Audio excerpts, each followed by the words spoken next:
Amara screamed in agony, clutching her stomach as blood stained her white nightgown. The cry ripped through the night. "Julian, help me!" Julian rushed to her, his heart stopping cold. He lifted her into his arms, running through the freezing rain, begging for a miracle. But hours later, the doctor stepped out, his eyes heavy, his voice sharp as a blade. "We're very sorry. The baby didn't make it." Julian collapsed. The world collapsed with him. Amara left, carrying a broken heart. And a silence nothing could fill. 3 months later, 11:47 p.m. Julian's phone rang, shattering the stillness of his penthouse. The doctor's voice trembled. "Mr. Cross, Amara is in labor. Not just one, but 2 children. One of them is in critical condition." Julian froze. The truth hit like lightning. The child they lost was only half the story. The other half, life itself, was still fighting inside the woman he loved. Now he must race against time, to win back love, to protect family. Before losing everything again. If it were you, would you forgive? Share your thoughts in the comments. Julian Cross was 37 years old, and his name carried weight across 3 continents. His empire of luxury hotels rose like monuments to wealth, places where chandeliers glittered and marble echoed under expensive shoes. In every photo spread, he looked unshakable. Sharp jaw, cold eyes, perfectly tailored suits. But when the lights went down and the applause faded, there was only silence. He had boardrooms filled with men who nodded, assistants who obeyed, investors who worshipped numbers. Yet none of them knew him, not really. Julian had once believed success would protect him from loneliness. That money could shield him from the ache of being unwanted.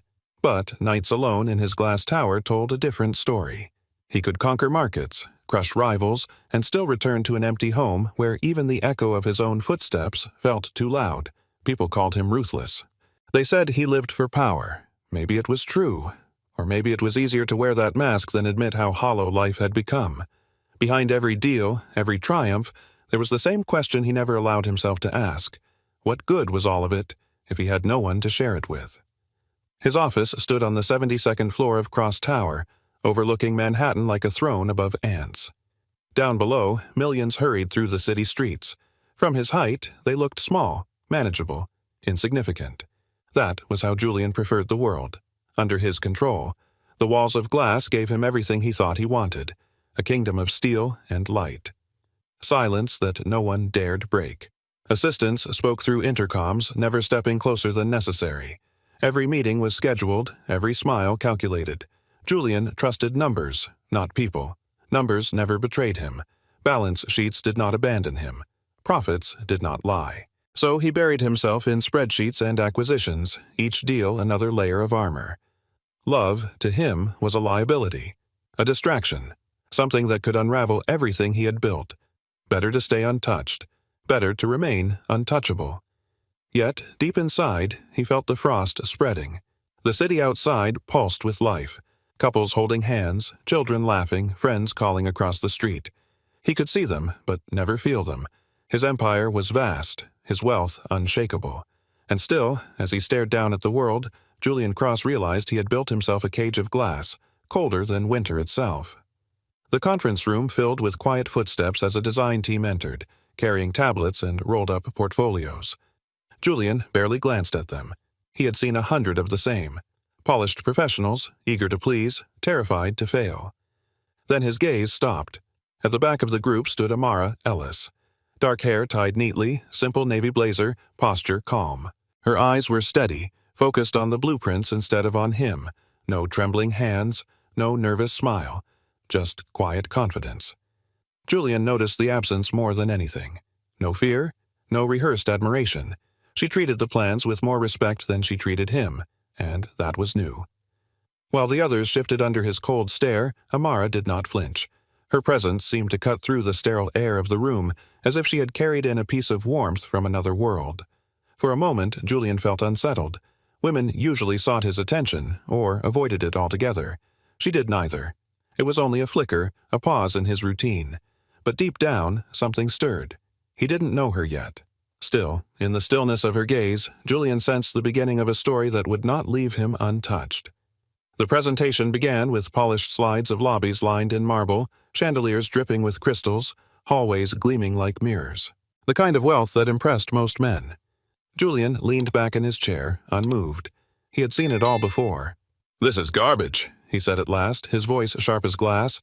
"Generic, soulless, forgettable." The room fell silent. The lead contractor's face drained of color. No one spoke. Then Amara stepped forward. "You're right," she said calmly.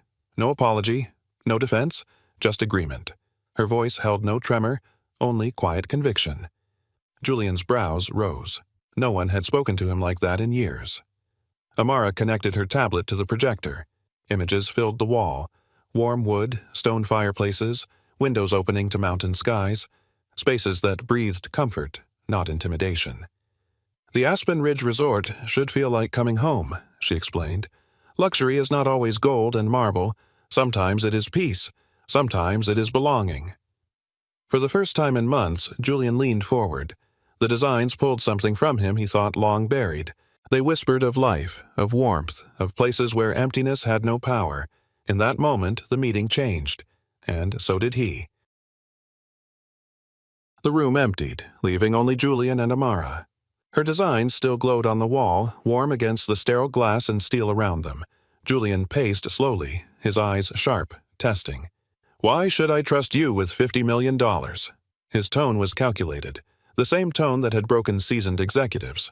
Amara didn't flinch. Her smile was not a performance but something genuine, touched with quiet humor. "Because you're tired," she said softly, "tired of beauty that makes you feel nothing." The words struck him harder than any challenge. For years he had surrounded himself with perfection, yet here she was, pointing at the hollowness he carried like a shadow. Julian stopped walking. Silence stretched between them, heavy but alive. He searched her face, waiting for calculation, for some hint of manipulation, but there was only honesty. It was dangerous, that honesty. Rarer than diamonds. It unsettled him because it slipped past his armor and pressed against the part of him he refused to name. Loneliness. For the first time in years, Julian felt the ground shift under his feet, and it came from one woman daring to say aloud what he had hidden inside. 2 days later, Julian boarded his private helicopter. Across from him, Amara Ellis sat quietly, sketching revisions in her notebook. She had not spoken since takeoff. Most people filled silence around him with nervous chatter or hollow praise. Amara did not. She was absorbed in her work, as if his wealth, his power, meant nothing. Julian studied her, the hum of rotor blades filling the space between them. "You're not impressed by helicopters," he said finally. "I'm more interested in what we're building than how we get there," she replied, still sketching. Then, with the faintest trace of humor, "Unless you always travel with your architects, am I getting special treatment?" Her tone was light but not flirtation. It was something different, something that brushed against the walls he had built. For a moment, Julian almost smiled, but then he caught himself, retreating to his controlled expression. "I don't trust projects unless I watch them unfold." Amara looked up at him then, steady, unafraid. "Fair enough," she said, "but I work better when I'm not treated like a suspect." The words lingered, calm, honest, unshaken. And Julian realized she was unlike anyone he had ever brought into his world. The helicopter descended into the valley where Aspen Ridge was rising from stone and pine. Half-built structures stretched across the land, skeletons of what would soon become luxury. Mara stepped onto the gravel without hesitation. She moved toward the main building, her boots crunching, her eyes scanning every detail. Julian followed, intrigued despite himself. "The foundation is solid," she said, running her hand along a stone wall. Then she stopped, pointing to a row of windows. "But these are wrong. They chase the view, not the light. In winter, half the rooms will sit in shadow." She pulled out her tablet and redrew the angles, quick strokes reshaping months of planning. Her hands were precise, her focus intense. Julian frowned, though without his usual sharpness. "That means tearing down 3 weeks of work." "It means building something worth remembering," Amara answered calmly. "Your call, fast or right." The foreman, Dalton, approached with concerns. Yet even he paused to watch Amara crouch by the future pool, measuring with her hands. She spoke to every worker she met, listening, questioning, respecting. Julian stood back, watching her connect with people he barely noticed. And against his will, he felt something shift. Admiration. The helicopter would not return for an hour. Julian suggested coffee. Amara raised a brow, surprised, but agreed. 10 minutes down the mountain, they entered a small diner with red vinyl booths and checkered floors. Julian almost recoiled. He lived in a world of Michelin stars and private dining rooms. But Amara slid into a booth like she belonged there. She ordered black coffee and apple pie. "You've been here before," Julian observed. "Last week," she said. "Mabel makes the best pie in 3 counties. You should try it." "I don't eat sugar." "Of course you don't." Her smile was gentle. "Discipline builds empires, Julian. Joy builds lives. They aren't enemies." She pushed the plate toward him. "One bite won't destroy your empire." Against reason, Julian lifted the fork. The pie was warm, sweet, with cinnamon that awakened a memory long buried. A kitchen from his childhood. Laughter. Safety. He had not tasted joy in years. Yet, here it was, offered casually across a table in a diner that smelled of coffee and frying oil. For the first time, Julian wondered if his empire had cost him more than he could ever admit. Julian set down the fork, his chest tight. He wanted to dismiss it, to fold the moment away as insignificant. But Amara was watching him with quiet curiosity, not pity, not admiration, just presence. He realized then he felt seen, truly seen in a way that had eluded him for years, not as the billionaire, not as the empire, simply as a man who had forgotten the taste of pie. Amara spoke of her childhood in Colorado, of hiking trails and hand-built cabins, of her dream to design spaces that felt alive. Julian listened, more than he had listened to anyone in years. Her voice carried warmth, unguarded. When he spoke of the resort, he heard himself sharing not numbers but hopes, a vision of creating something that would matter beyond profit. Amara smiled at him then, not the polite curve she gave in meetings, a real smile, unguarded, soft, almost luminous. Something cracked inside Julian, like ice under spring sunlight. Small, but undeniable. He caught himself almost smiling back. Almost, until he remembered who he was supposed to be. But the crack remained, and it frightened him more than any business risk ever had. Days later, a storm blanketed Manhattan in white. Streets turned quiet. The city softened under snow. Amara could not reach her studio, so she requested to work from Julian's office. Without thinking, he said yes. Within an hour, a conference room near his own had transformed. Sketches spread across tables. Fabric swatches lay beside her laptop. A thermos of soup rested near stacks of material samples. Julian paused at the doorway. Amara wore a soft sweater instead of her blazer, her hair loose, glasses perched on her nose. The room looked alive in a way his sterile office never had. "The storm will last all day," he said. "You could have worked from home." "I wanted to show you something," she replied. She turned her screen toward him, a new rendering of the resort lobby. It was warmer, more intimate, shaped by details he had once spoken only in passing. "This is—" Julian struggled. "This is exactly what I imagined but could never say." "That's my job," Amara answered simply. "To take what you dream and make it real." The snow fell outside, but inside, Julian felt the first stirrings of something he had never trusted, hope. By noon, the smell of soup filled the room. Amara opened her thermos, ladling it into 2 containers. Vegetables, herbs, broth rich and steaming. "When's the last time you ate something not prepared by a private chef?" she asked lightly. Julian could not remember. "I made too much," Amara said, handing him a portion. "My grandmother's recipe. She always told me, soup is love you can taste." Julian hesitated, then tried it. The warmth spread through him, simple and nourishing in a way no gourmet dish had ever managed. Each spoonful tasted of care, of something beyond survival. Amara spoke of her grandmother's farmhouse, of gardens and nights filled with laughter, of lessons in patience and resilience. Her voice carried both grief and joy, intertwined like threads in a quilt. Julian listened. For once, he didn't think of contracts or schedules. He thought only of the woman across from him, and of the strange fullness in his chest. Wealth had given him everything except this, the feeling that someone cared enough to cook, to share, to remind him of humanity. In that moment, he realized, all the money in the world could never buy the warmth of a bowl of soup. The storm deepened, snow swirling like white fire beyond the glass. By late afternoon, Julian's assistant knocked to remind him of meetings, a quarterly review, a call with investors, a board update. "Cancel everything," Julian said. His voice was calm, certain. "No one needs to risk the roads tonight. The words startled even him. For years, work had come before anything. Weather, fatigue, even health, none of it excused delay. Yet now, looking at Amara bent over her sketches, he felt clarity. For once, people mattered more than profit. She raised her head, surprised. Everything?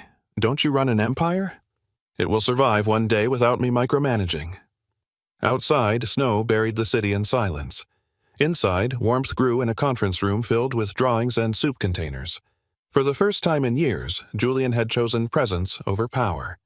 Something fragile, almost invisible, shifted between them. Not a declaration, not even a promise. Just the quiet knowledge that he had broken his own pattern, and she was the reason. As evening settled, the storm wrapped the city in stillness. Amara stretched, leaving her pencil aside. Her eyes caught Julian's, and for once he did not look away.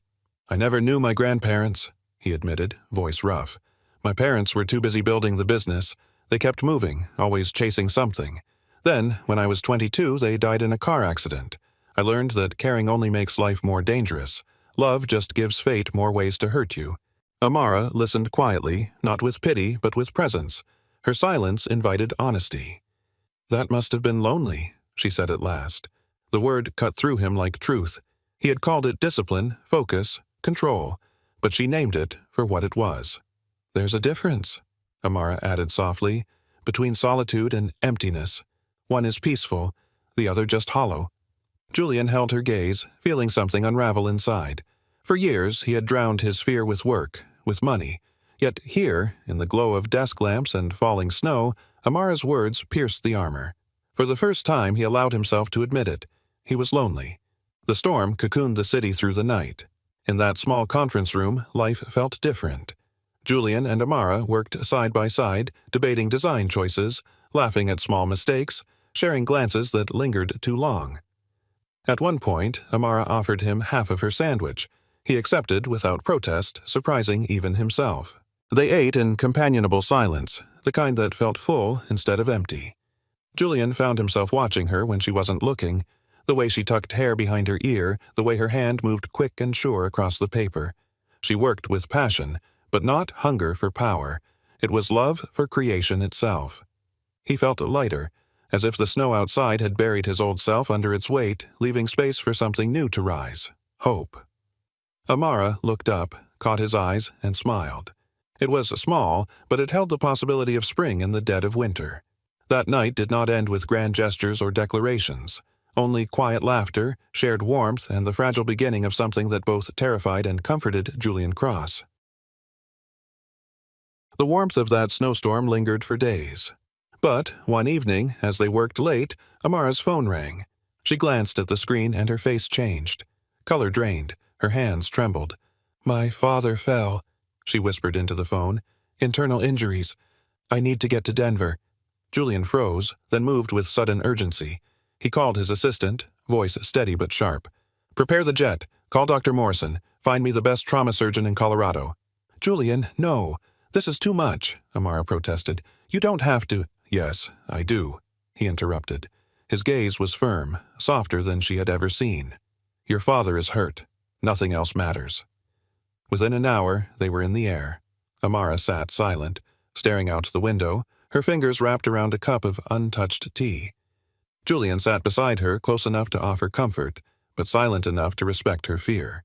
He watched her fight for composure, and something inside him shifted. For once, his wealth was not about power or control.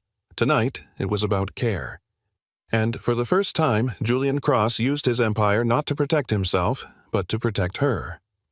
The hospital in Denver smelled of antiseptic and sleeplessness. Amara's mother waited with red-rimmed eyes. The surgery went on for hours. Julian stayed, not in the lobby, not in a car outside. He sat with Amara through every minute, his hand steady near hers, his voice quiet when she faltered. He had never done this before. His nights were usually spent in boardrooms, at gala dinners, in penthouses of glass and silence. But now, he sat in a plastic chair in a fluorescent hallway because she needed him.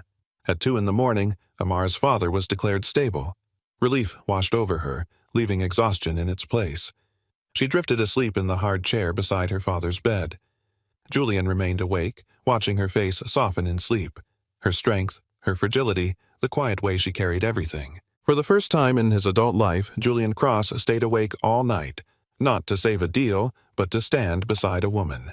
And as dawn bled through the hospital windows, he realized he did not regret a single second. Morning came slowly. Amara woke to find her father resting, her mother calmer, the worst behind them.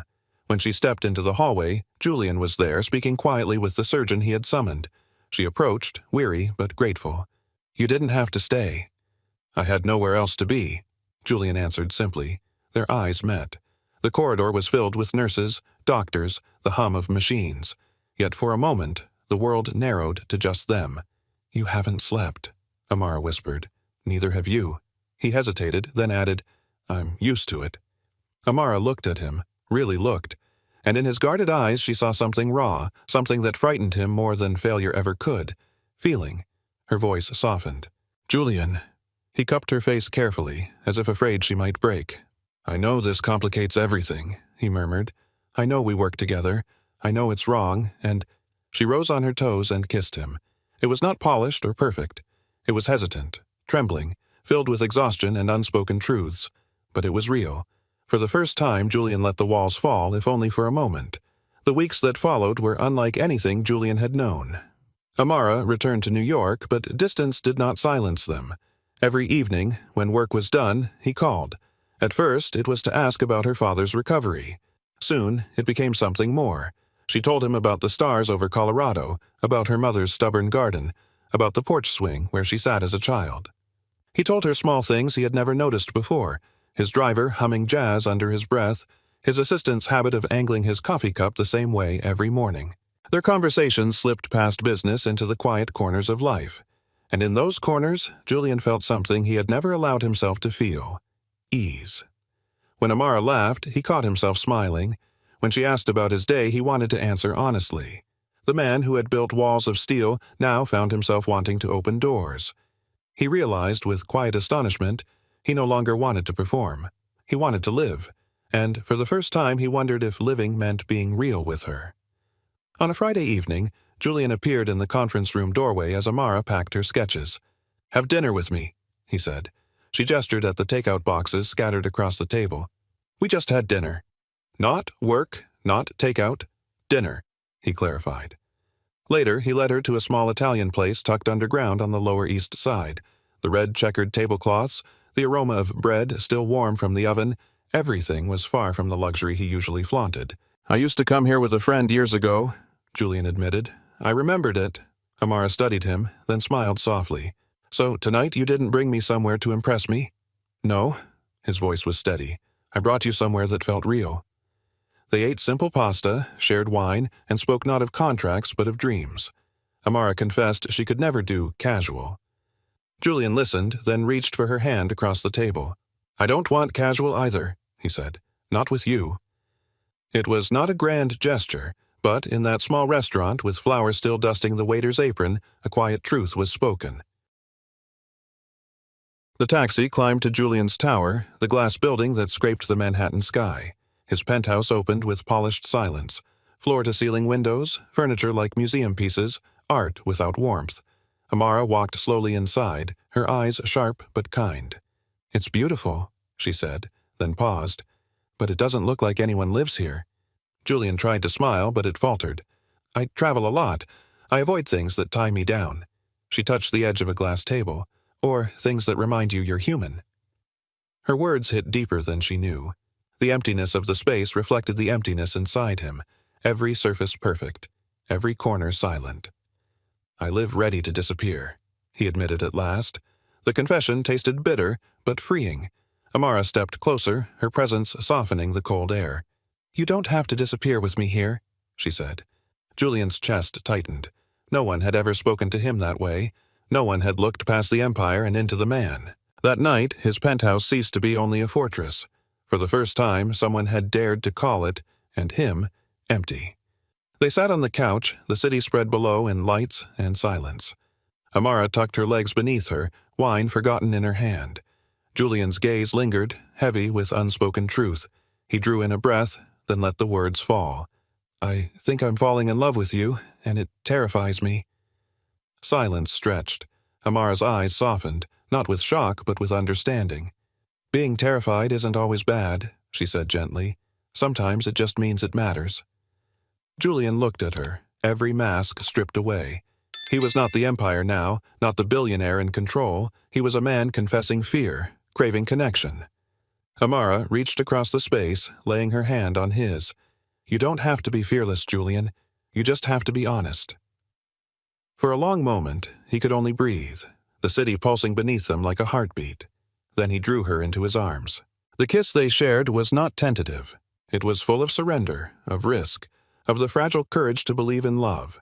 And for Julian Cross, fear had never felt so alive. For 3 months, their world shrank into something private and fragile. No tabloids, no public dinners, no headlines. Just quiet mornings and late nights. Julian slipped from meetings to call Amara. She sent him sketches of cabins, staircases, small details that carried her touch. He laughed more in those months than he had in the last decade. They built a rhythm, shared breakfasts, walks in the park when the city lights softened, hours curled together in his penthouse where the emptiness no longer felt suffocating. They did not speak of forever, but every glance carried its promise. In Amara's presence, Julian found not distraction, but peace. For once, love was not weakness, it was refuge. And yet, beneath the sweetness, Julian felt a tremor. The more he let her in, the more he feared losing everything if she left. He carried the fear silently, hoping she never saw it. But Amara noticed. She always did. She touched his hand one night and whispered, "Stop thinking. Just be here." For 3 months, he tried. For 3 months, he almost believed happiness could last. It was a Thursday when Amara placed the test on the counter. 2 lines. Clear. Unmistakable. Her breath caught. She touched her stomach, overwhelmed by fear and awe. She had never planned this, never imagined carrying a child. But as shock faded, determination grew. This was her choice. Her child. Her responsibility. When she told Julian, his reaction cut deep. He froze, color draining from his face. "A child?" His voice trembled with disbelief. "Amara, this could destroy everything. The press, the investors, my board." "It's not about them," she said firmly. "It's about life, about us." Julian turned away, pacing. Fear coiled inside him, sharper than any deal he had ever risked. He thought of his parents, of sudden loss, of how love made life fragile. The idea of fatherhood felt like a chain around his chest. "I can't." His words broke. Amara's heart cracked, but her resolve did not. "Then I'll do this alone." In that moment, 2 lives shifted. One chose courage, the other chose fear, and between them grew a distance that love alone could not bridge. The days that followed were hollow. Amara moved back to Brooklyn, her heart heavy but resolute. She carried the life inside her as both burden and blessing. Julian buried himself in work. Meetings stacked on meetings, contracts signed without joy. At night, he drowned in whiskey, staring at city lights that once symbolized triumph but now looked like cold stars. Weeks later, Amara collapsed in her small apartment.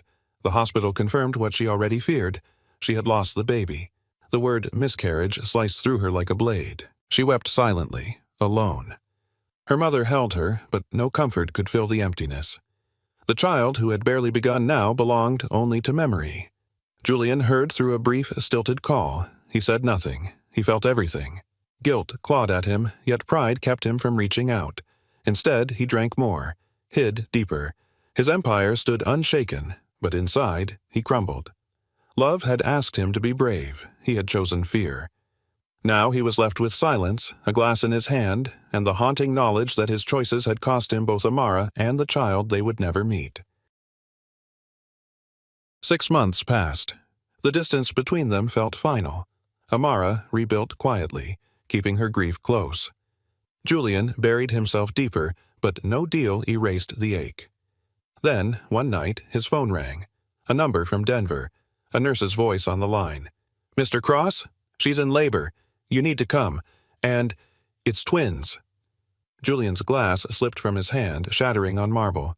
"Twins?" His voice was hoarse. "That's impossible.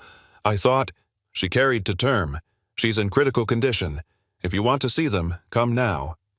He stood frozen, his empire meaningless in that moment. Fear surged like fire through his veins. The woman he had abandoned, the life he thought gone, suddenly both waited for him in a hospital room. For the first time in years, Julian Cross ran. Through hallways, to the waiting car, to the jet fueled for midnight flight. Every second echoed with one truth: he might already be too late. The man who had chosen power over love now raced against fate, desperate to hold on to the only thing that could still save him: family. The hospital room was chaos. Alarms, masked nurses, the sharp command of doctors. Amara lay pale under harsh lights, her breath ragged. One infant had already been delivered.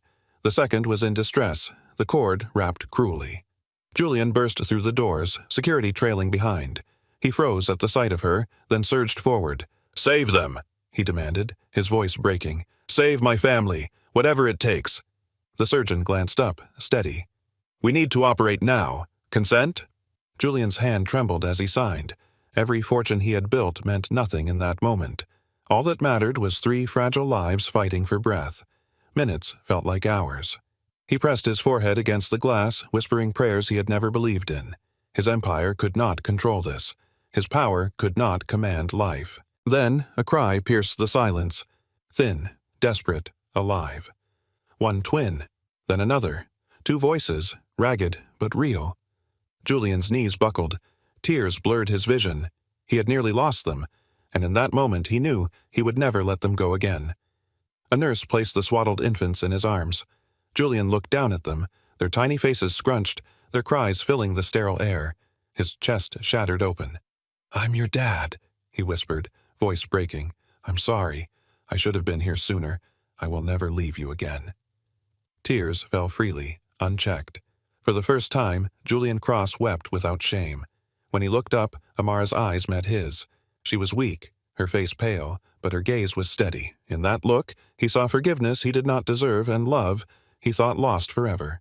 He moved closer, laying the twins gently beside her. "I was a coward," he said, choking on the truth. "But if you'll let me, I'll spend the rest of my life proving I can be the man you and our children deserve." Amara's hand found his. Tears slid from her eyes, mingling with his. "Then be here," she whispered. He pulled a small box from his pocket, clumsy with trembling hands. "Marry me, Amara." In that room of cries and tears, her answer came not in words, but in the way she held his hand and refused to let go. Sunlight spilled across Aspen Ridge, now complete. The resort stood proud among the mountains, wood and stone blending with sky and pine. But inside, the true legacy was not architecture. Laughter echoed through the lobby. 2 toddlers chased each other across polished floors, their small feet slapping against the stone. Julian followed clumsily, catching one in his arms while the other clung to Amara's dress. "Slow down," he called, laughing. The sound surprised him still. Light, unguarded. Mara smiled, her hand brushing his. "They're just like you, always running toward the impossible." He kissed her forehead, the empire forgotten in that moment. For years, his life had been measured in profit margins and stock prices. Now, it was measured in giggles, bedtime stories, and the warmth of family dinners. The resort had opened to acclaim, a triumph by every measure. But to Julian, its greatest success was that it stood as proof of change. He had not only built walls and roofs, he had built a home. For the first time, Julian Cross no longer feared disappearing. He had roots now, and they were 2 children with his eyes and 1 woman who had saved his soul. The story of Julian Cross was not about wealth, not about power, not even about redemption. It was about a man who discovered that love was not weakness, but the very thing that made life worth living. This was not the tale of a billionaire transformed by romance. It was the story of love, revealing the man he had always been, buried under fear and pride. And maybe it is your story too. Have you ever almost lost someone you loved because fear told you it was safer to walk away? If so, then you understand the truth Julian learned too late. Money fades, reputations shift, but love endures. It demands courage, and it demands presence. Tonight, somewhere, another Amara is carrying her grief alone. Somewhere, another Julian hides behind his empire, and somewhere, a family waits for one choice, the choice to love, even when it terrifies. If this story touched your heart, share it in the comments. Tell us where you're watching from. And don't forget to subscribe so you won't miss the next journey into love, loss, and the moments that remind us what really matters.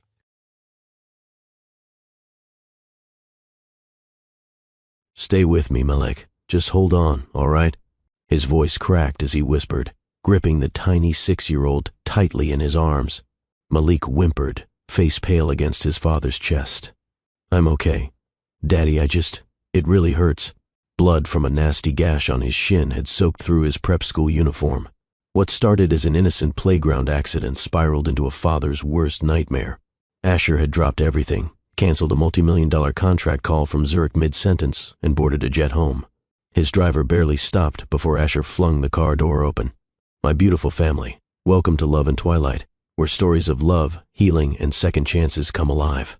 If this moment speaks to your heart, don't just watch, be part of the journey. Type 'I believe in love' in the comments so we can light up this space with hope and connection. Your thoughts matter, so share your feelings below and inspire someone else today. Remember to hit that like button, subscribe, and turn on notifications so you never miss a story that could touch your soul. Together, let's build a community where love always wins." Lenox Medical Pavilion security recognized him immediately, but he didn't care for titles now. "Out of my way," Asher shouted. "Get a trauma nurse stat."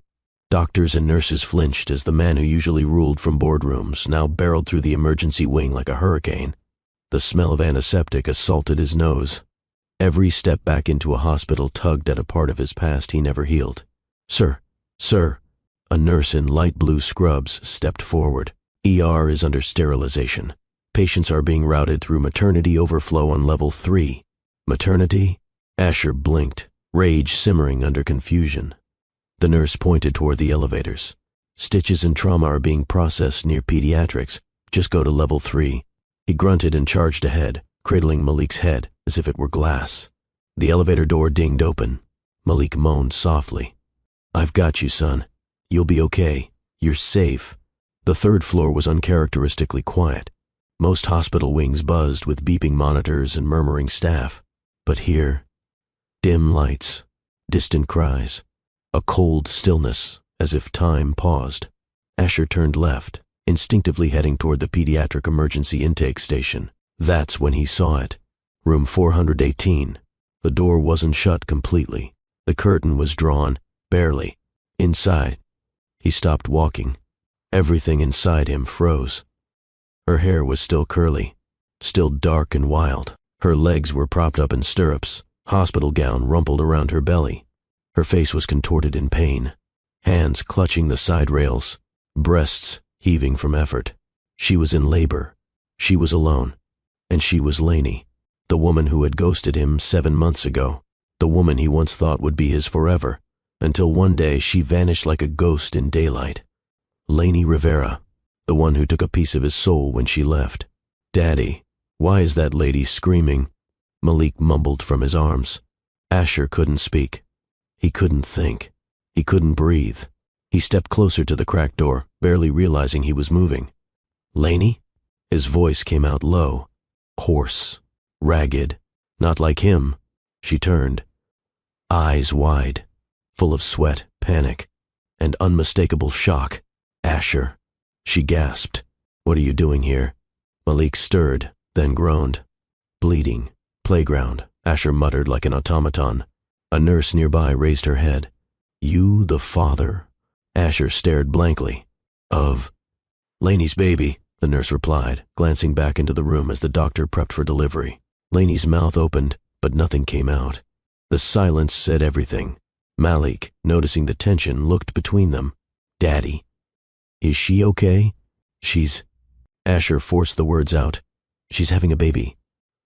The nurse carefully took Malik and handed him a small digital sketch pad. "Sweetheart, why don't you draw something while we help your dad and that lady, okay?" Malik nodded slowly, still watching Lainey. Asher walked toward her bedside, staring into the eyes of the woman who once shattered him. "You're giving birth?" he asked, even though the evidence was right there. Lainey nodded slowly. "I never meant for you to find out this way," she whispered. Asher's voice dropped. "Then when?" Her face scrunched in pain as another contraction surged through her. "I didn't want to ruin your life." He leaned in. "You ruined my life the moment you disappeared." Tears streamed down her face. "I was pregnant. I wasn't sure. Then I was sure. But I couldn't bring myself to tell you. And now I find you. Like this?" His voice cracked. "Giving birth? Alone?" "I deserve that look," she said softly. I didn't want to be a burden. You were never a burden. The words escaped before he could catch them. Another contraction. The doctor shouted, "We're crowning." "One more push, Lainey." She whimpered. I can't. You can, Asher whispered, grabbing her hand tightly. "I'm here. I'm not leaving." The first cry. With a scream that tore through the hallway, Lainey pushed. A cry filled the air. High, fragile, beautiful. The nurse wrapped the tiny baby in a pink blanket. One girl, healthy, beautiful. Lainey burst into tears. Asher stared, his chest caving inward as emotion choked him. "Congratulations," the doctor said. "But we're not done yet." "What?" Asher blinked. Lainey winced. "There's another one." "Another one?" he echoed. The doctor nodded. "Twins." Another contraction tore through Lainey's body. Asher held her hand like it was his lifeline. Lainey panted. "She's coming. I can feel her." "You've got this," Asher whispered. Moments later, the room filled again with the sound of life. The second baby girl. Quieter than the first, but just as radiant. They laid her on Lainey's chest. Both daughters in her arms now. Asher stood there, staring. 2 daughters. His daughters. And Lainey, the woman he never stopped loving, had kept it all hidden. He opened his mouth to speak, but no words came out. Instead, he did the only thing that felt real. He sat beside her, placed a trembling hand on his newborn daughter's head, and whispered, "You were never a mistake." Lainey held both babies, tiny squirming bundles of life. Sasha and Sarai. She hadn't said the names out loud yet, but Asher knew, as if something ancient inside him whispered them to his soul.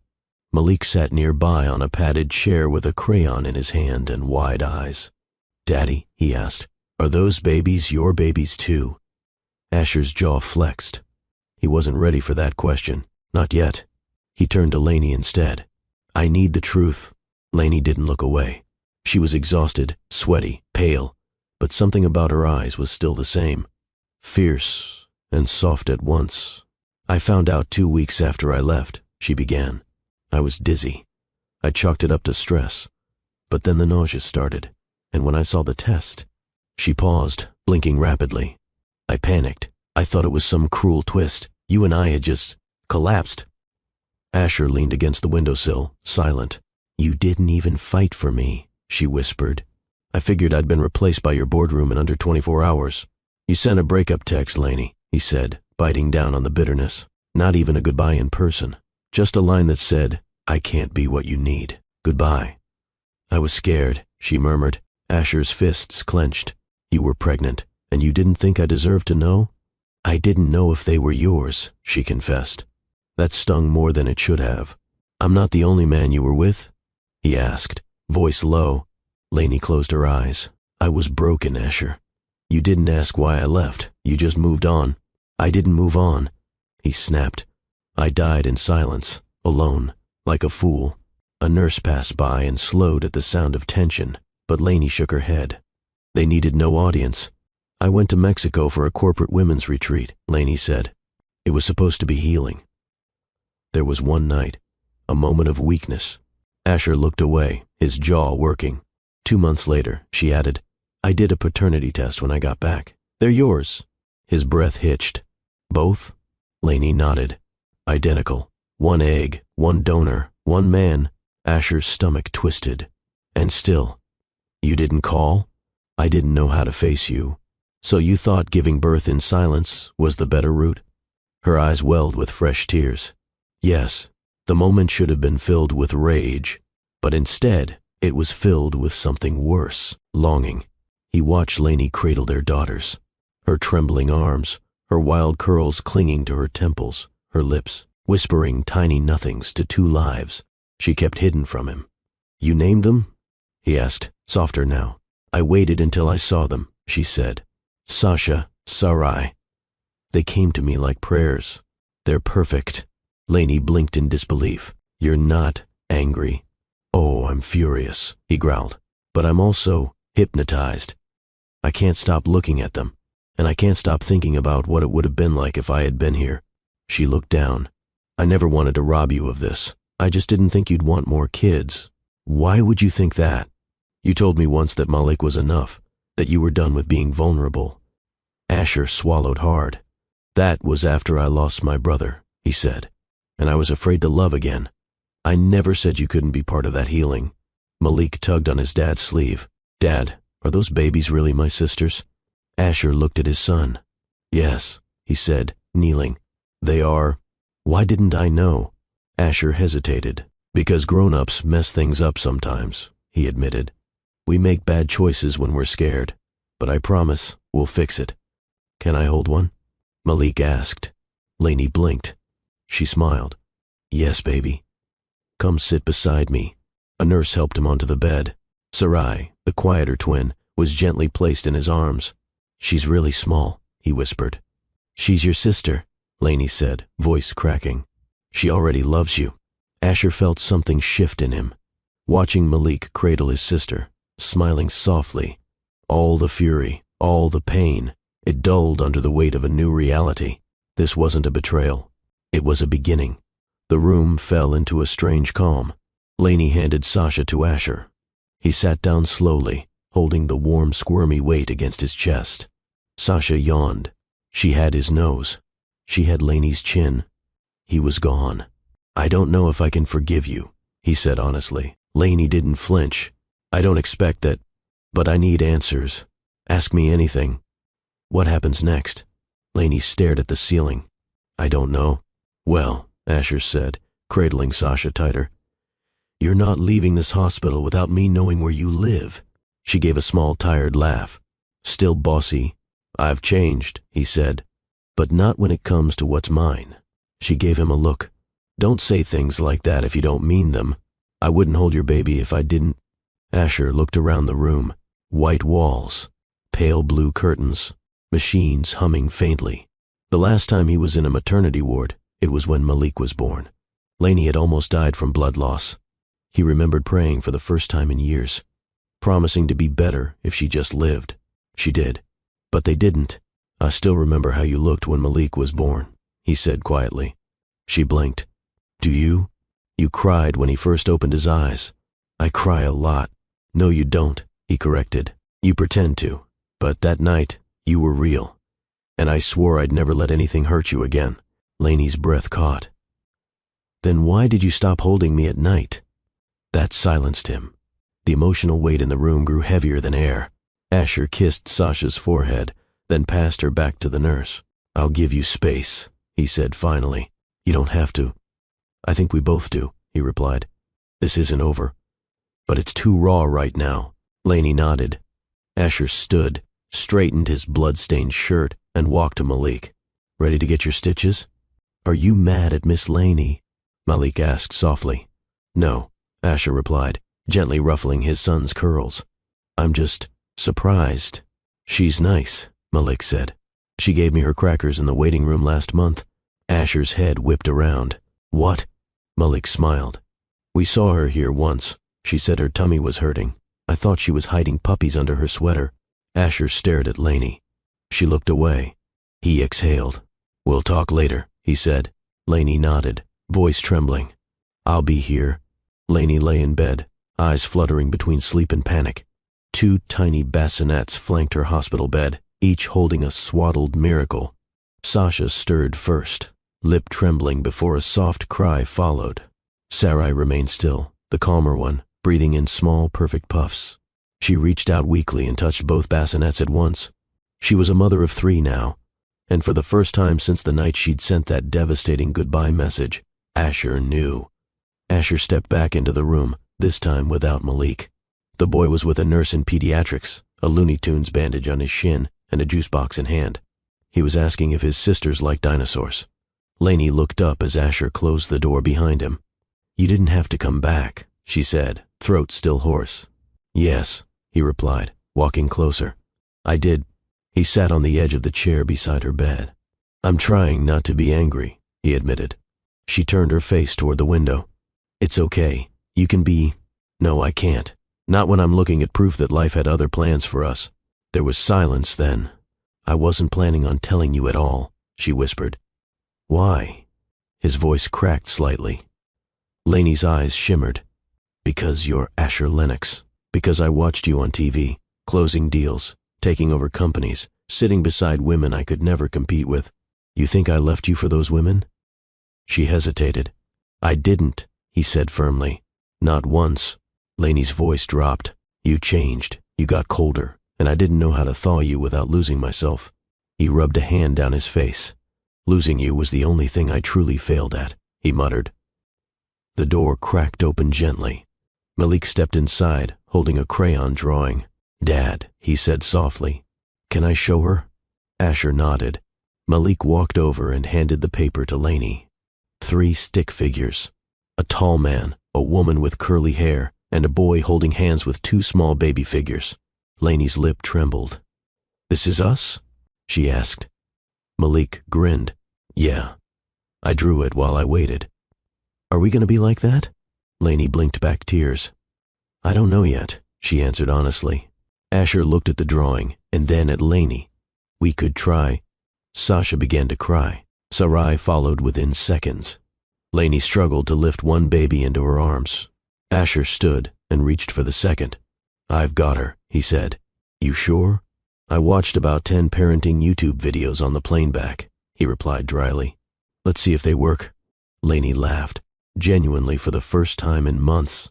Asher cradled Sarai while Lainey nursed Sasha under the blanket. Her eyes fluttered shut from the effort, the pain, the beauty of it all. Asher watched silently, watched how she swayed ever so slightly, humming a lullaby, watched her become a mother again right in front of him, and it unraveled something in him. He hadn't known how much he missed this. Not just her. The U.S. they once were. Lainey rested back on her pillow. "Do you remember our last fight?" she asked. Asher nodded slowly. "I do. You were on the phone when I told you I had a doctor's appointment. I said I was scared, and you waved me off. I was negotiating a merger. I was bleeding." His heart stopped. "I didn't tell you everything," she whispered. "It was the second time it happened. I thought I was miscarrying. I thought I lost what we didn't even know we had." He stood, pacing slowly. "You never told me," he said. "I tried, but you were always somewhere else." He stopped. "I hate that you were right," he said. "I hate that I lost you before I knew how badly I needed you." Lainey placed Sasha back into her bassinet, then turned to him. "I didn't want to be the woman who begged," she said. "So I became the woman who ran. And I didn't want to be the man who broke down," Asher replied. "So I let you." They looked at each other. No more rage, just regret. Asher sat back down. "I'm not going to pretend we're okay," he said. "We're not." "I know, but I want to be involved. With the twins, with Malik, with you." Lainey breathed deeply. "Do you mean that? Or is this just post-shock compassion?" "I mean it," he said. "Then you have to show up, not just now, but every day." "I can do that. And if you leave again?" "I won't." "Don't promise unless it's real, Asher." He reached out, brushing a finger against her cheek. "I'm not promising. I'm proving it. Starting now." The evening sun painted golden streaks on the hospital walls. Outside, the city bustled like nothing had changed. But inside room 418, everything had.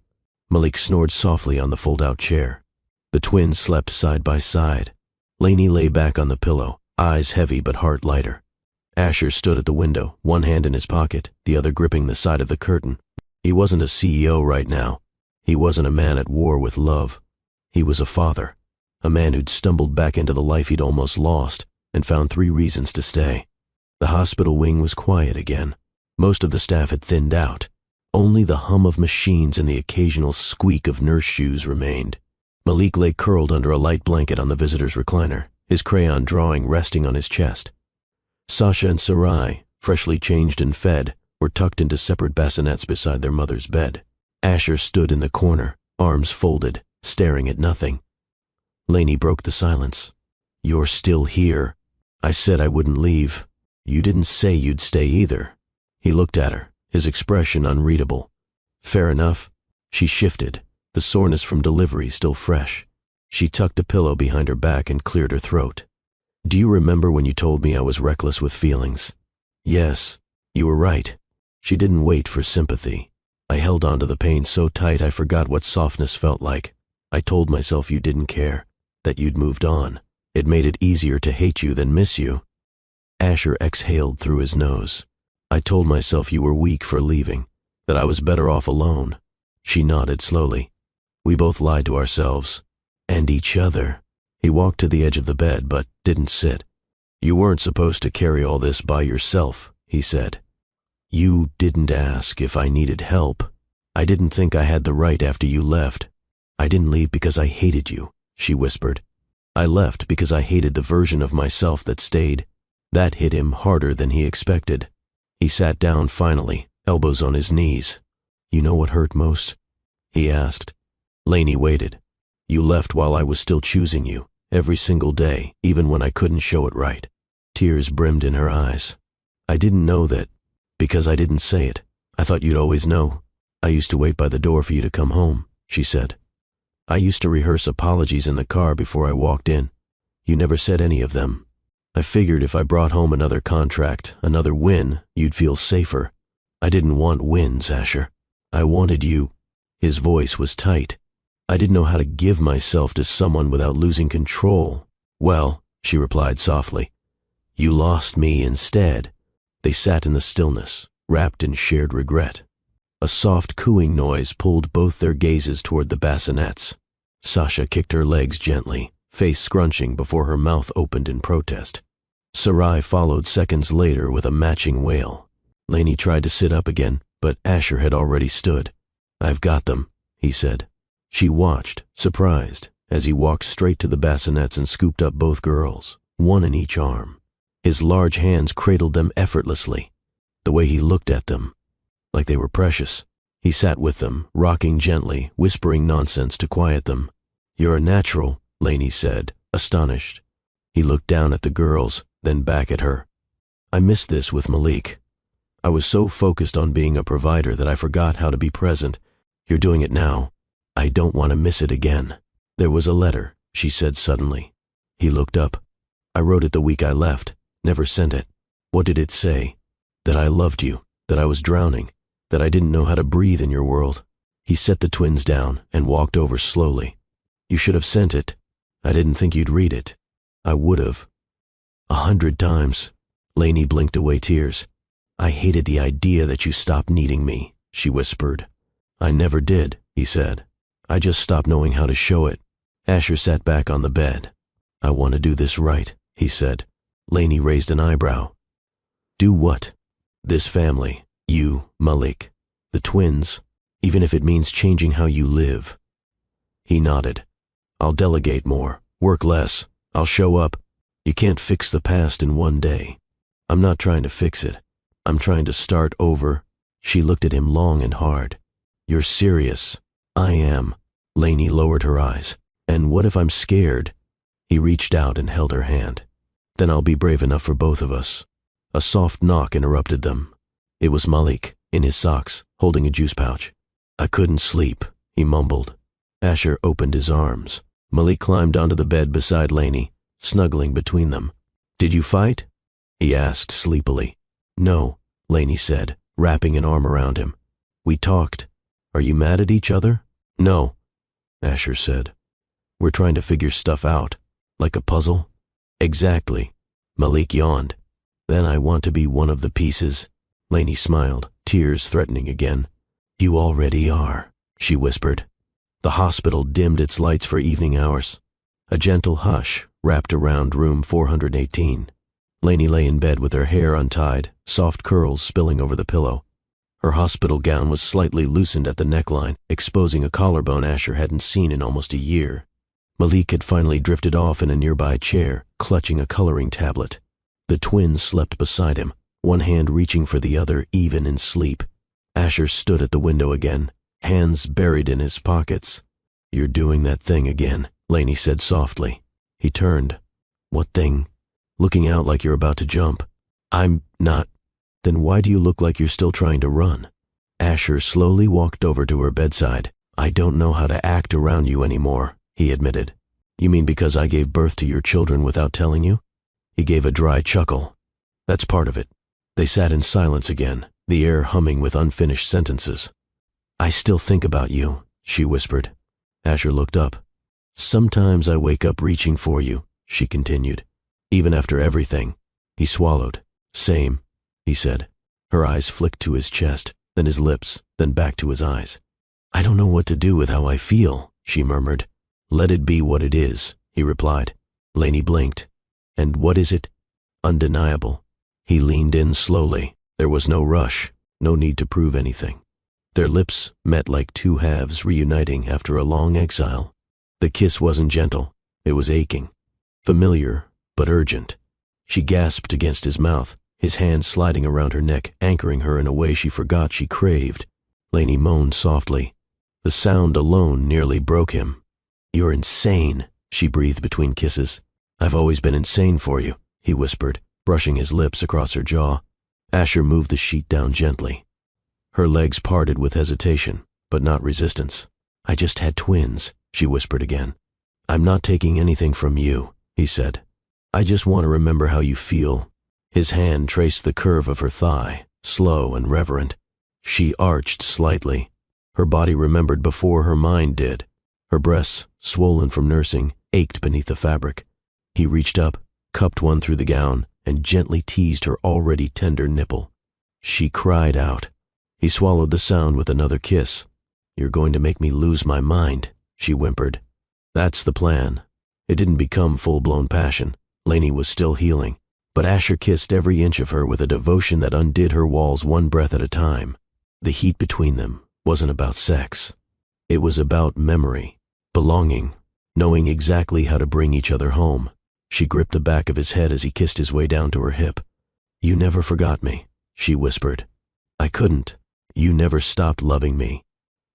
I wouldn't. They lay side by side on the small hospital bed, his arm under her neck, her hand on his bare forearm, both staring at the ceiling like it held answers. You really fed them earlier, she said, a small smile playing on her lips. Both at once. How'd it feel? Like holding my second chance. She looked at him, eyes shining. You've changed. He turned to her. So have you. Think we'll break each other again? We might. And if we do, we'll glue each other back together. Over and over. A soft whimper echoed. Sasha stirred. Lainey started to rise, but Asher was already on his feet. I've got her. He lifted the baby, cradled her against his chest, and began to hum something low and soothing. Something he used to sing to Malik. Lainey watched him from the bed. Asher. Her chaos. Her calm. The one who always broke her and somehow always put her back together. He caught her looking. You're staring, he teased.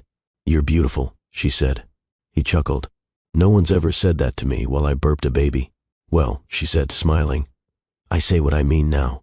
Later, after both twins were asleep again, Lainey picked up her phone. She opened the drafts folder. The old letter was still there. Unsent. She read it again, then deleted it. The present was better than any apology the past could offer. Asher leaned over and kissed her shoulder. What was that? He asked. Just letting go. The light streaming through the hospital window was soft and amber. Morning had arrived, but the city noise hadn't yet filtered in. Asher sat upright on the edge of the hospital bed, shirt half-buttoned, hair tousled, eyes alert. His phone buzzed endlessly with backlogged meetings and voicemails, but he hadn't touched it. Lainey stirred gently beside him, her eyes fluttering open. Are you still here? She murmured, voice raspy with sleep.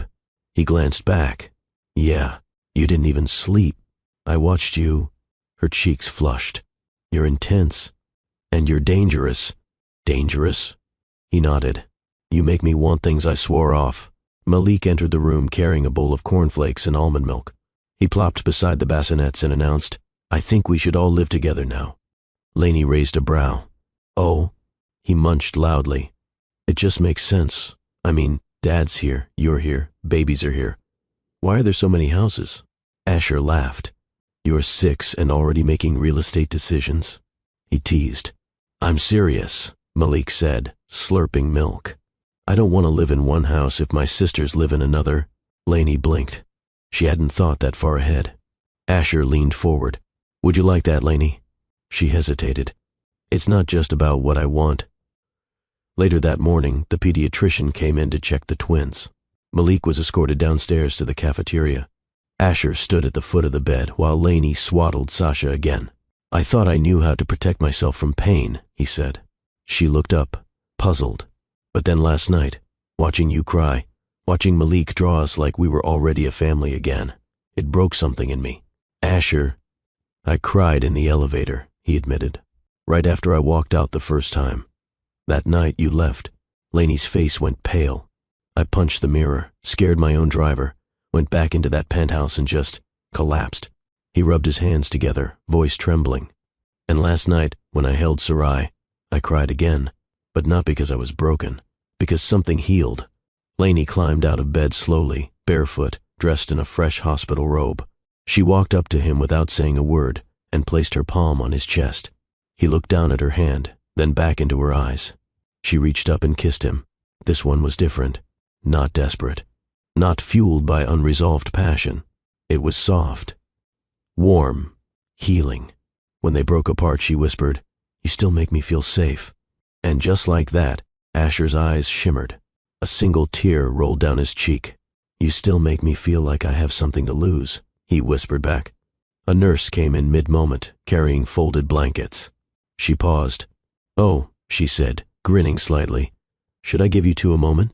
Laney laughed nervously, wiping her face. "No," Asher replied calmly. "We're just rebuilding." The nurse nodded. "Keep doing that. These babies deserve a full story, not half a chapter." She placed the blankets on the side table and left. "You know you don't have to come home with me, right?" Asher said. Laney turned from the window. "I'm not asking because I expect anything. I just want you and the girls to be where you're safe, where Malik can be close. And you?"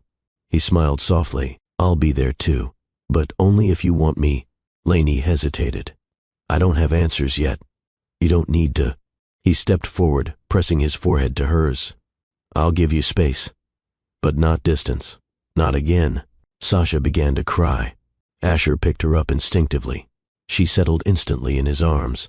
"You're already her favorite," Laney said. "She knows a man with regrets when she sees one." Laney laughed through the tightness in her throat. "You keep saying things that make me feel too much. That's because I mean them." By afternoon, Laney was cleared for discharge. Asher made the arrangements. No one questioned him, not even the hospital admin. After all, his name was on the building. Laney stepped into the hallway slowly, her bag in one hand, Malik holding the other. A nurse followed behind with the twins in a double stroller. Asher walked beside her without touching her. "Not yet." Laney noticed. "You're holding back. I don't want to assume I'm welcome." She stopped walking, turned to him. "You're not a guest," she said. "You're their father." He blinked. "And what about you?" he asked quietly. She held his gaze. "We'll see." The Lennox estate was nothing short of grandeur, a wide stretch of sculpted gardens, cascading fountains, and imported Italian stone. But for the first time since Asher purchased it, it didn't feel empty.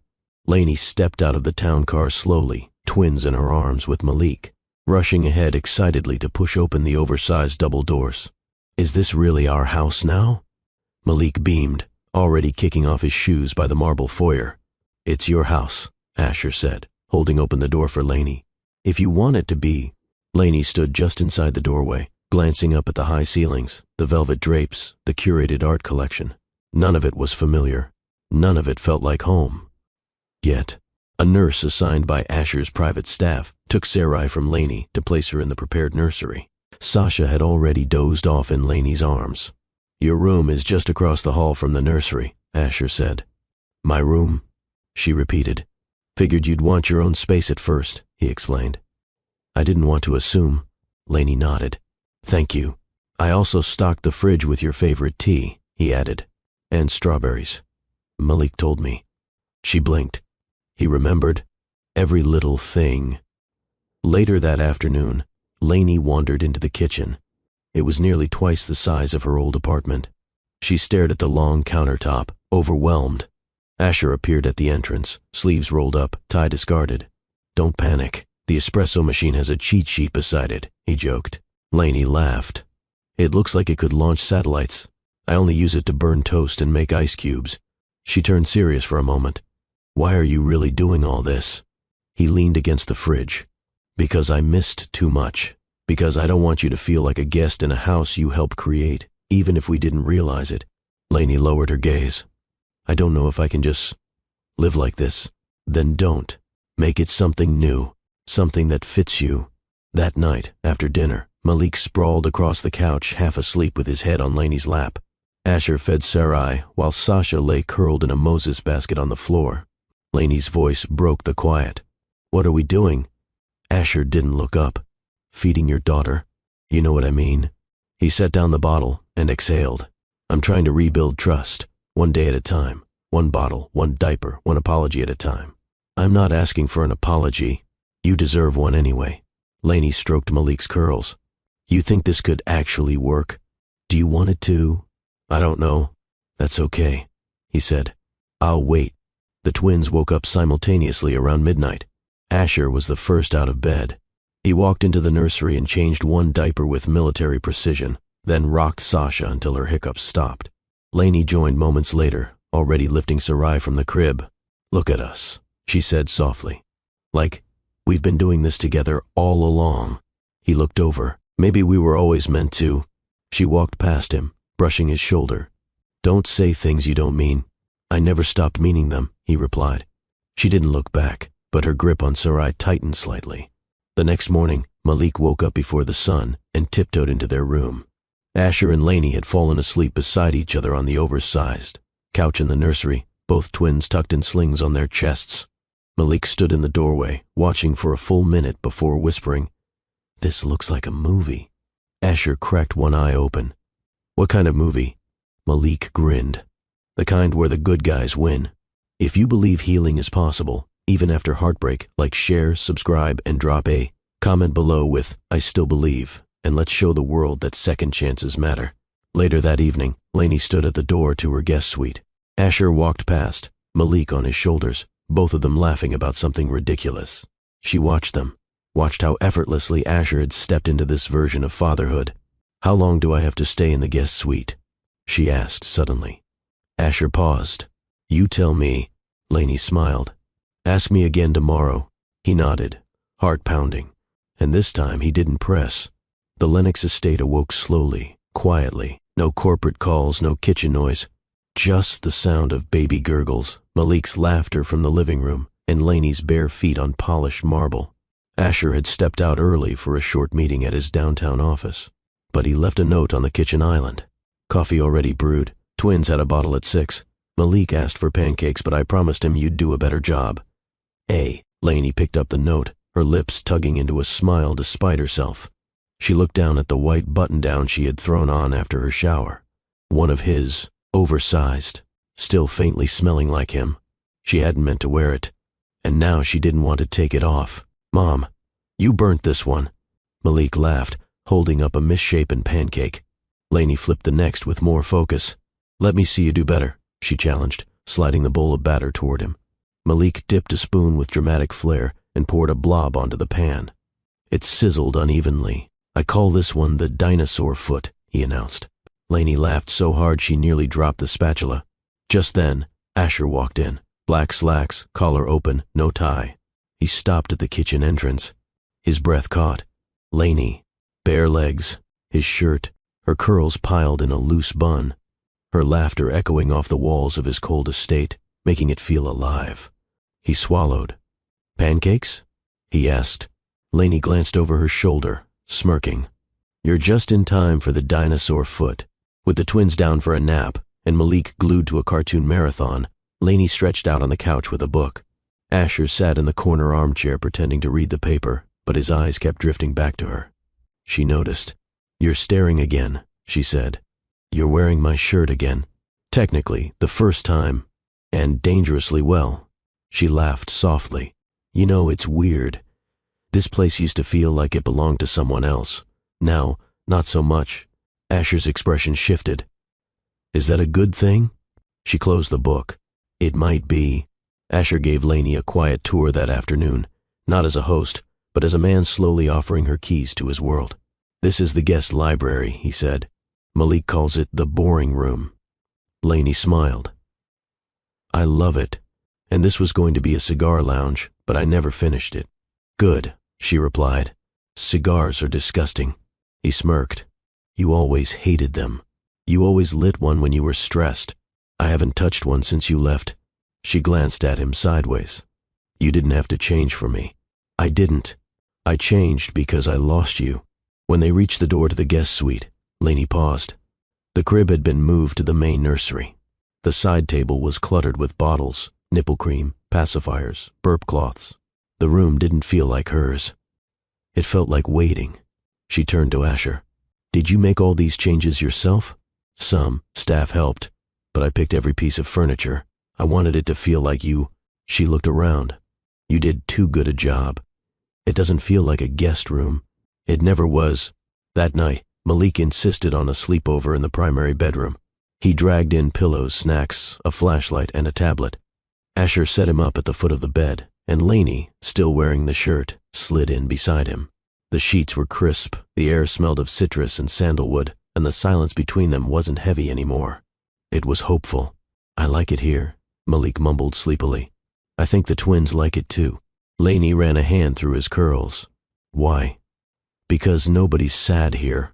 Hours later, after Malik had rolled to one side and started snoring lightly, Asher lay still, his chest barely rising. Lainey turned toward him. You're really not going to make a move? She asked.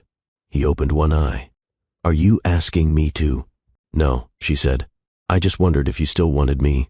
Asher didn't answer right away.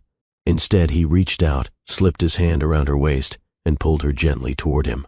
She didn't resist. He kissed her shoulder. Once. Then again. I never stopped. The boardroom at Lennox Holdings was unusually silent. 12 suited executives sat around a sleek obsidian table. Quarterly reports flashed on a massive screen at the head of the room.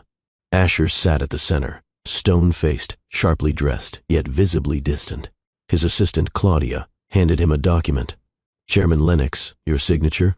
He blinked, looked down, then paused. This is the second time I've handed that to you, Claudia added gently. Asher set down the pen.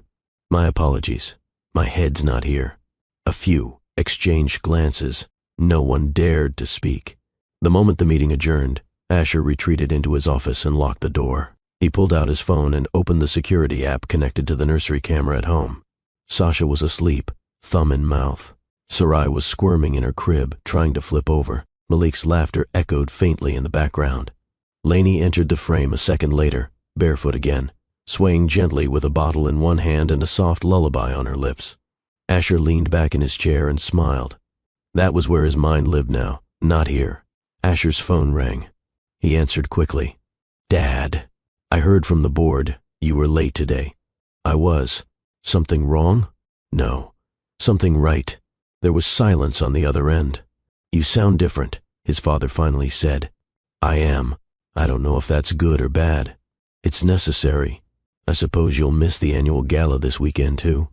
I'll be at home with my daughters. You've missed 2 quarters of investor dinners already. I know. Asher, you built this empire with your focus, and I nearly lost my family because of it. Claudia entered quietly with a fresh espresso. He waved it away. I'm good. You're always good, she said, teasing lightly. Just never this calm. He looked up. What do you mean? You used to pace this office like a caged animal before presentations. Today, you just sat there like a man who'd already won. Maybe I have. She smiled.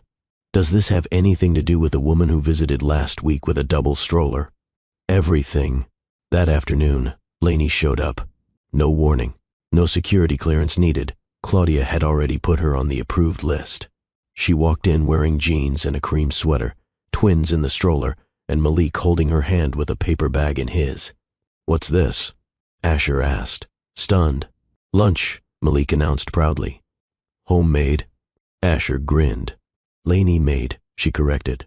She set the bag on his desk and opened containers, grilled chicken wraps, a fruit salad, and chocolate chip cookies. Asher inhaled deeply. You're trying to ruin my diet. I'm trying to feed the man who skipped breakfast, she said. Asher sat across from her, Sasha in one arm, feeding her with one hand and eating with the other. You know you're being watched, Lainey teased. Let them watch. Not afraid of gossip anymore? I'm only afraid of missing more moments like this. Lainey smiled, looking down at her wrap. I missed you, she admitted. His eyes didn't leave hers. You don't have to miss me anymore. After lunch, Claudia pulled Lainey aside in the hallway. "Can I tell you something?" Lainey turned, curious. "I've worked for Asher for 9 years," Claudia said. "I've seen him rage. I've seen him win. But today, he was present." Lainey smiled softly. "That means a lot." "I'm glad you're back," Claudia added. "Not for his sake, for his children's." Lainey nodded. "Me too." Back at his desk, Asher adjusted a small silver clock. It used to face him, reminding him of his meetings. He turned it toward the photo frame Lainey had placed, one of Malik holding the twins on the nursery couch. Time didn't belong to shareholders anymore. It belonged to moments, and he'd never trade it again. It had been 2 weeks since Lainey moved into the Lennox estate. The household rhythm was starting to settle. Bottles at 6, Malik's school drop-off at 8, diaper rotations, late-night feeds, family dinners. But this morning, something felt off. Asher's usual warmth had thinned. He spoke less, smiled less. His phone never left his hand. Lainey noticed but said nothing. Yet, she passed by his office while putting Sarai down for a nap. Through the closed door, she heard Asher's voice, low, clipped, serious. "I told you that part of my life is over. Why are you even reaching out now?" A pause. Then, "She's living here." "Yes. And I don't need you showing up unannounced." Click. Silence. Lainey stepped back before the door could open. At breakfast, the mood was quieter than usual. Malik crunched cereal loudly at the table while Lainey poured herself coffee. Asher walked in, kissed Malik's head, and nodded at Lainey. No words. Lainey sat opposite him, her fingers curling around the mug. "Everything okay?" He looked up. "Yeah. You sure?" "Just work." Lainey studied him. "Right." Later that day, Claudia dropped by the estate to return a file. Lainey greeted her at the door, pleasant as always. But something didn't sit right.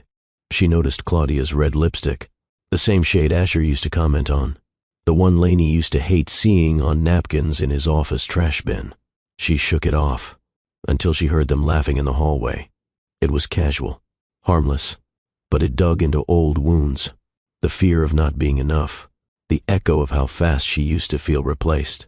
That evening, after putting the twins to sleep, Lainey found Asher in the den, nursing a glass of scotch and staring at the fire. "Who was on the phone earlier?" she asked, arms crossed. He didn't look up. "No one important." She stepped closer. Asher. He finally met her eyes. It was Melinda. Lainey stiffened. "Melinda. Your ex?" "She's not anything anymore. She showed up at the office." Lainey's chest tightened. "Why didn't you tell me?" "Because it didn't matter. It mattered enough to make you moody for days." Asher stood. "What do you want me to say? That I saw her and instantly forgot you? That she wore red lipstick and I fell into old patterns?" "You didn't deny it," Lainey snapped. "Because I'm tired of being accused for things I haven't done. And I'm tired of being afraid I'll never be enough for your world." He paused. That hit. "You are," he said softly. "You always were. Then why do I feel like I'm holding on to something that could slip again?" "Because we've both been here before," he whispered. "But this time, I'm not letting go." The shouting had stirred Malik. He peeked in through the doorway, rubbing his eyes. "Are you guys fighting again?" Lainey knelt and opened her arms. He ran into them. "No, baby. We're just talking loud." Asher walked over and crouched beside them. "We're figuring things out," he said gently. Malik looked up. "I like it when we all eat dinner together." Lainey kissed his cheek. "So do we." Later that night, they lay in bed in silence. Asher stared at the ceiling. Lainey lay on her side, watching his profile. "Do you regret bringing us back into your life?" she whispered. He turned to her. "Every day I didn't have you was the regret," he said. This is the beginning." He reached out, brushed her hair behind her ear. "I'll prove it every single day, even when you doubt it." Lainey closed her eyes. "I want to believe you. Then let me show you." The weather matched Lainey's mood. Heavy clouds hovered above the estate, and the air crackled with tension. Inside the kitchen, Malik was singing off-key while coloring. The twins were napping in the nursery. Lainey wiped down the counter for the third time. Asher still hadn't come home. He had promised dinner at 7. It was now past 9. She checked her phone. No messages. No calls. Just silence. The front door opened with a soft click. Asher stepped in, rein on his collar, phone in his hand. "Hey," he said, like it was nothing. Lainey stared at him, arms folded. "You forgot." "What?" "Dinner." Malik waited. I waited. I got pulled into an investor call. Lainey's voice was tight. "You said today was blocked off. I didn't plan the delay." She scoffed. "That's the problem. You never plan the damage, you just cause it." Asher placed his phone on the counter. "Lainey, don't start." She stepped toward him. "Don't start? I built trust with you brick by brick these past weeks, and in one night, you tear it down. You think I did this on purpose? I think you don't know how to prioritize what matters." He exhaled through his nose. "You want me to quit everything, shut down my company, burn my legacy. I want you to see us when we're standing right in front of you." She stormed outside, slamming the door behind her. The rain soaked her instantly. Asher hesitated, then followed. He found her barefoot in the courtyard, head tilted to the sky, tears blending with rain. "You said you changed," she said without turning around. "I did. Then why do I feel like I'm chasing you all over again?" "I didn't ask you to." "No, you just left space for me to." He walked closer, heart thudding. "What do you want from me, Lainey?" She turned, mascara streaked. "I want a man who shows up, not with flowers, not with money, just with presence." "I'm not good at this," he said. "Being vulnerable, getting it right the first time. Then say that. Don't hide behind silence. I didn't want to ruin the calm we had." "You didn't ruin it, Asher," she whispered. "You just reminded me how fragile it still is." He looked down, raindrops hitting his lashes. "I came home late because I was picking something up," he said quietly. She frowned. "What?" He reached into his pocket, pulled out a velvet box, and held it without opening it. Lainey's breath hitched. "This wasn't supposed to be like this," he said. "Like what?" "Screaming in the rain. You crying. Me defending myself like I'm on trial." He opened the box. Inside sat a platinum band. Elegant. Bold. 3 small diamonds glimmered. One for Malik, one for Sasha, one for Sarai. Lainey covered her mouth. "Asher." He shook his head. "I'm not asking now." She blinked. Not?" "No," he said. "Because you don't need promises made out of guilt. You need time, space. But I want you to know this was real. It still is." He stepped forward, slipped the box into her hand, then pulled her into his chest. They stood there, silent, soaked, hearts pounding. "I still want us," she whispered. "I still choose us," he replied. "But we're not ready." "Then I'll wait." Later, wrapped in dry towels, Lainey sat on the bed holding the ring box. Asher changed into sweats and sat across from her. "Why 3 stones?" she asked softly. He glanced at the twins' monitor, then at Malik's shoes by the door. "They're my reasons. The ones that saved me." She opened the box again. "They're beautiful. So are you." That night, Lainey curled into him. There was no heat, no urgency, just warmth. He kissed her shoulder, then whispered, "Next time I ask, I want you to say yes without hesitation." She looked over her shoulder. "Then make me believe it every day until then." The next morning wasn't loud. No slamming doors, no heated words. Just the soft clink of Malik's spoon against his cereal bowl, the quiet breathing of 2 sleeping twins in the bassinet, and the sound of Lainey humming while packing a small diaper bag. Asher stepped into the kitchen freshly showered, sleeves rolled to his forearms. He kissed Malik's head, poured himself coffee, and sat beside Lainey without a word. No tension, no armor, just a man still trying. A courier arrived shortly after breakfast. He handed Asher a slim, dark velvet box, not jewelry. Something heavier. Lainey raised a brow. "Another surprise?" He smiled. "Sort of." He opened the box. Inside was a custom bracelet, delicate and simple, with the engraved initials M.S.S. Lainey's eyes watered instantly. "For you," Asher said. "I didn't want to overwhelm you with rings and promises again. I just wanted you to wear something that reminded you you're not alone." She placed it on her wrist, slowly, reverently. "I'm scared," she admitted. "So am I," he said. "But fear means there's something worth losing." Later, they took a walk through the nearby park. Lainey pushed the twin stroller. Asher carried Malik on his shoulders. The sunlight bounced through trees and softened everything it touched. Are you gonna marry Mom? Malik asked suddenly. Lainey choked on her drink. Asher grinned. I'd like to. She already lives with us, Malik added. I think that's what married people do. Lainey ruffled his curls. Not quite, baby.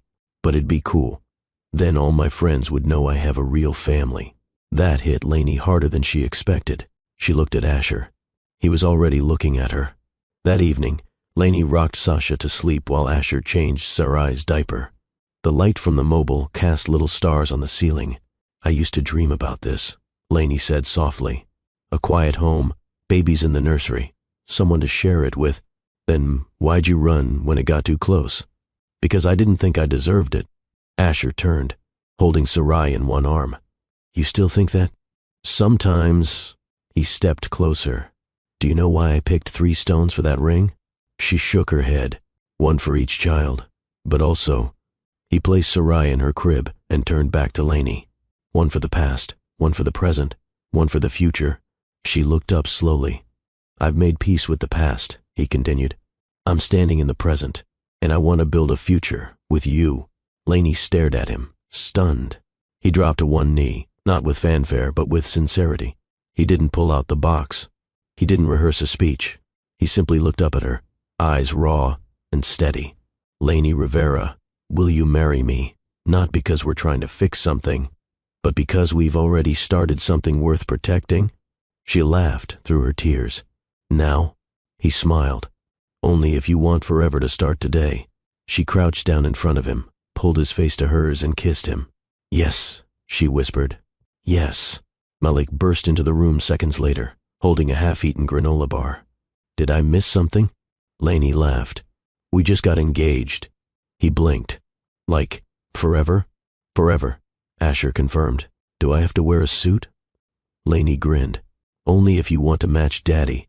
Malik looked up at Asher. Can it have a cape? Asher nodded solemnly. It better. That night, the family sat down for dinner, just the 5 of them.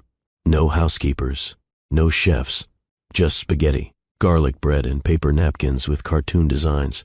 I want a backyard wedding, Lainey said suddenly. Asher looked up. No ballroom? No ballroom, just lights, laughter, and kids running barefoot. He reached across the table for her hand. Done. The Lennox Estate backyard, usually reserved for investor brunches and charity galas, looked completely different that afternoon. Fairy lights hung from tree to tree. Ribbons curled around the white wooden arch set up near the flower beds. A path of rose petals wound from the house to a modest altar made of reclaimed oak. Malik helped the nanny set up folding chairs. His tiny suit had a gold cape attached with Velcro. Super ring bearer, he announced proudly, flexing for his sisters in their matching lace onesies. Sasha blinked. Sarai yawned. Asher watched from the patio, his hands in his pockets.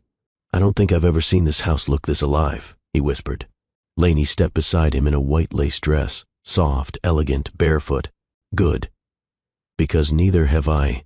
Inside, Lainey stood in front of the mirror. No veil, no corset, no makeup artist, just herself. And still, she felt more radiant than she ever had at her most glamorous. Malik walked in holding a tiny velvet pouch. What's that? She asked. He opened it and showed her 3 rings, 1 gold, 1 silver, 1 braided leather. I made these at camp, he said. For you, Dad, and me. Lainey knelt to his level. I'll wear it, she said, slipping the braided one beside the diamond band. Malik grinned. Now it's official. The vows were whispered beneath a glowing dusk. No crowd, no planner. Just the sound of Malik giggling with the twins in a stroller and birds rustling above. Asher took Lainey's hands. I don't have a script, he said. Good, she replied. Neither do I. He cleared his throat. I used to think perfection was control. That love had to fit into a schedule, a goal, a projection. Lainey smiled through tears. But then I lost you, and I learned love is chaos. Love is spilled milk, missed meetings, midnight feedings, 3 babies crying at once. She squeezed his hand. I vow to choose this chaos, he continued. Every day, every breath. Lainey stepped closer. I vow to let you in, she whispered. Even when I want to push you away. To trust you, even when I'm scared. To make mistakes and fix them, together. Asher pulled the ring from his pocket. Simple. Platinum. 3 small diamonds, again. He slipped it on her finger slowly. Lainey did the same, her fingers trembling. There was no cheering, no cameras, just Malik's tiny voice. Does this mean I'm allowed to eat more cake? They both laughed. Yes, Asher said. It means all of us get cake now. The reception was held on the grass with picnic blankets. Malik danced with the nanny. Sasha and Sarai kicked in their stroller. Asher fed Lainey a piece of red velvet cake with his fingers. You're going to ruin the dress, she giggled. Worth it. She leaned in. This is better than any gala. You're better than any fantasy. Before the sun dipped too far, Claudia, invited by Malik, approved by Lainey, snapped a photo. The 5 of them. Asher with one arm around Lainey, the other around Malik. The twins in their laps. A soft breeze lifting curls and napkins. Lainey looked at the photo on the camera screen. No filters, she said. No edits, Asher added. Just real, she finished. The house had settled into its quiet rhythm again. The hum of the baby monitor. The faint rattle of the wind against the windows. The clicking of the grandfather clock in the hallway. In the nursery, soft light from a star-shaped lamp cast a glow over everything. Asher sat in the glider chair with Sasha asleep on his chest. Lainey stood barefoot, rocking Sarai slowly while humming an off-key lullaby. You're pitchy, Asher whispered. You're ungrateful, she smirked. He grinned. That's my love language. They took turns feeding the twins. Asher held the bottle while Lainey wiped Sarai's mouth with a cloth. He looked at her, truly looked. You're so good at this, he said. Lainey glanced up. At what? Being a mom, a wife, a whole world. Her lips parted. You make it easy. I make it possible, he corrected. You make it beautiful. She leaned forward, brushed her lips across his. Don't kiss me while I'm holding a bottle, he murmured. Why? Because I won't want to stop. Later, in their bedroom, Lainey lay curled under the covers, nursing one twin while the other was asleep in the bassinet. Asher stood at the dresser, shirtless, watching her. Don't stare like that, she whispered. Why not? It's inappropriate. He smirked. You're topless, holding my child. I've never seen anything more appropriate. Lainey rolled her eyes. You're impossible. He walked over and climbed into bed beside her. Do you know how sexy you are right now? He whispered. She raised a brow. Leaking breast milk? Exactly. As she laid Sasha down, Asher pulled her back against him. He kissed her neck, slow and lingering. His hand slid across her stomach, her real, post-baby body. She tensed. He noticed. You still think I see you differently now? He asked. I don't feel like myself yet, she admitted. You feel like myself, he replied. Exactly how you are. His hand traced every curve like it was sacred. Lainey exhaled, melting into him. Their kiss deepened. No rush, no need to prove anything. It was the kind of passion that came after storms, earned and soft and electric. Later, Lainey sat between his legs in the bathtub, her head resting on his shoulder. The water was warm. The lights were low. Asher rubbed circles on her arms. You know, she said, this feels like a dream. It's not. How do you know? Because I never sleep this well in dreams. They both laughed. Lainey turned to look at him. Thank you. For what? For not giving up. For choosing chaos. He kissed her forehead. I didn't choose chaos, he said. I chose you. Chaos just came with the package. Before bed, they both peeked in on the twins. Malik was asleep in his room down the hall, arms wrapped around his superhero bear. Sasha stirred.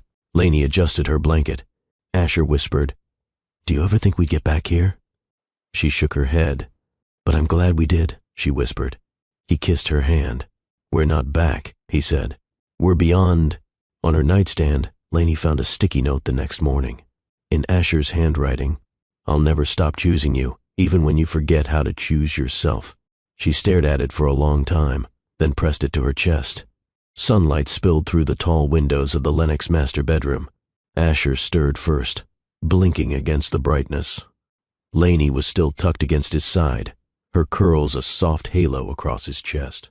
One twin, Sarai, was nestled between them, her tiny hand resting over her mother's heart. Sasha cooed quietly in the bassinet nearby. From the next room, Malik's Saturday morning cartoon theme song played at low volume. The house felt lived in, warm, full. Asher shifted slightly and kissed Laney's forehead. "I'm awake," she murmured, not moving. "Then stay like that," he whispered. Just for a bit longer. The kitchen smelled like cinnamon and vanilla. Laney stood at the counter wearing Asher's hoodie, flipping pancakes while Malik set the table. Asher was in the corner holding Sasha, feeding her with one arm while checking the stroller assembly manual with the other. "No meetings today?" Laney asked, handing him a plate. "Not a single one." She arched a brow. "I canceled them all," he said. "Nothing more important than this." Malik shouted from the table, "Except syrup. That's important." They all laughed. Claudia stopped by mid-morning, camera in hand. Asher had asked her to take a proper family photo. No suits, no staged backgrounds, just the five of them, barefoot on the front lawn. Laney held Sasha, Malik hugged Sarai, and Asher had his arm draped over all of them, his smile easy and real. Claudia took one shot, then another. "You're glowing," she told Laney afterward. "I'm grateful," Laney replied. "Keep that," Claudia said. "It suits you." Later, Laney stood at her vanity brushing her hair. Asher stepped behind her, wrapping his arms around her waist and resting his chin on her shoulder. "Would you believe me if I said this was always the plan?" he asked. "No," she smirked. "Because you used to plan board meetings like they were military operations." "Still do," he said. "I just finally added Laney plus family to the top of the org chart." She turned, looked at him. "I don't want to lose what we found here." "You won't," he said, "but you will need to fight for it, because life won't always be this quiet.